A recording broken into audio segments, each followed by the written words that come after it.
یہ ہے کہ جو سائفر کیس ہے پچھلی گورنمنٹ کو بھی اس گورنمنٹ میں سوائے شرمندگی کے کچھ نہیں ملنا اس میں سے، اور بڑا ہی گھٹیا رول ہے جو ویسٹرن مین سٹریم میڈیا ہے اس کا، اور اس کے لوگ جو وہ پارٹی بن گئے کالے کپڑے پہن کے، وہ کہہ رہے ہیں اسرائیل کے اوپر حملہ ہو گیا، اور 1967 سے قبضہ ہوا ہے غزہ کی پٹی کے اوپر، وہاں جو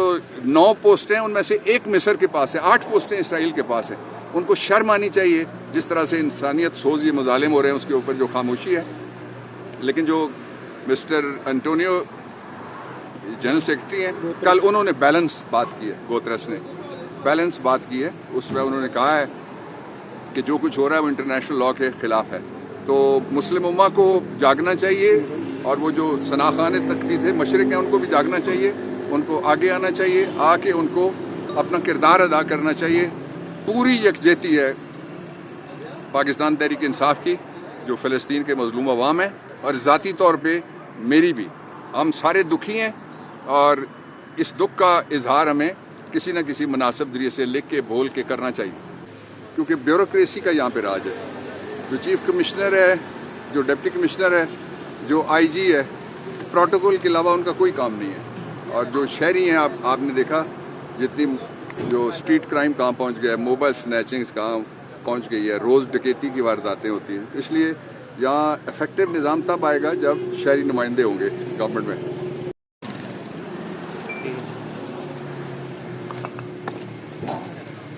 جی آج جو کیس تھا وہ اسلام آباد میں، میرے خیال میں اسلام آباد کی تاریخ کا، اسلام آباد کے مستقبل اور اس شہر کے حوالے سے اور شہریوں کے حوالے سے سب سے بڑا کیس تھا۔ وہ جسٹس بابر ستار صاحب کے پاس یہ وہی کیس ہے جس میں جسٹس بابر ستار صاحب نے ڈپٹی کمشنر کے جو جاری کردہ تھے، سسپینڈ کیے ہوئے ہیں ایم پی او کے آرڈرز، میں نے ان کو بتایا پورا آئین پڑھ کے کہ اسلام آباد ایک علیحدہ ٹیریٹری ہے، اور اس میں جو اسلام آباد ٹیریٹری کے لیے قانون ساز ادارہ کوئی نہیں ہے۔ فیڈرل گورنمنٹ پورے ملک کے لیے قانون بناتی ہے،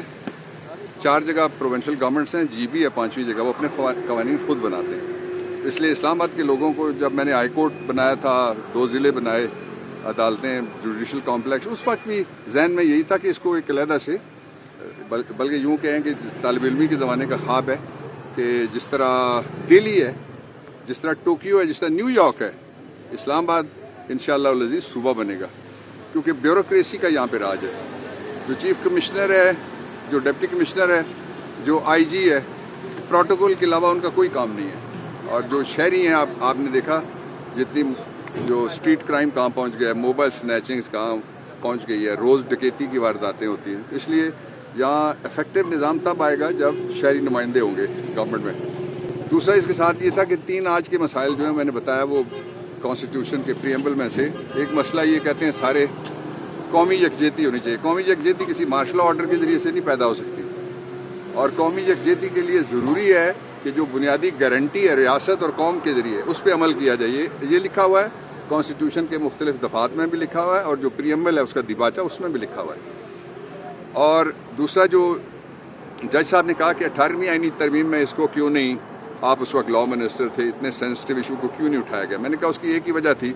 کہ جہاں کوئی سینسٹیو بات آتی تھی تو مختلف پارٹیاں وہ پھر اس وقت اپنی اپنی سیاست میں کھو جاتی تھی، وہ کہتی تھی کہ ہم کنسنسس نہیں کریں گے۔ ہماری کوشش تھی کہ ایک دفعہ لیجسلیشن ایسی ہو جس میں کنسنسس ہو جائے، اور وہ ہوئی۔ اب جو اہم نکات ہیں اس کے، ان کے لیے منڈے کو جج صاحب نے مجھے کہا ہے کہ اس کی، آپ کہتے ہیں کہ قانونی کوئی نہیں ہے، تو پھر اس کی جو کانسٹیٹیوشن کے حوالے سے اس ایم پی او کا کیا مستقبل بنے گا، اس کے اوپر میں نے کرنا ہے۔ 2 باتیں میں اور ساتھ کہہ سکتا ہوں آپ کے لیے۔ پہلی بات یہ ہے کہ جو سائفر کیس ہے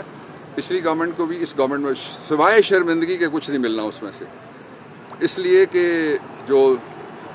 ان کے 3 موقف ہیں۔ ایک موقف یہ ہے کہ سائفر چوری ہو گیا، اگر وہ چوری ہو گیا تو لیک کس نے کب کیا تھا؟ اگر چوری ہو گیا تو شہباز شریف اور جو اس کے دور کی جو کمیٹی بیٹھی تھی نیشنل سیکورٹی کونسل، انہوں نے کیا دیکھا تھا؟ پھر انہوں نے جنگ اخبار دیکھا تھا، انہوں نے ڈان پڑھا تھا، انہوں نے نیوز ویک پڑھا تھا، کیا پڑھا تھا اگر سائفر ہی نہیں تھا؟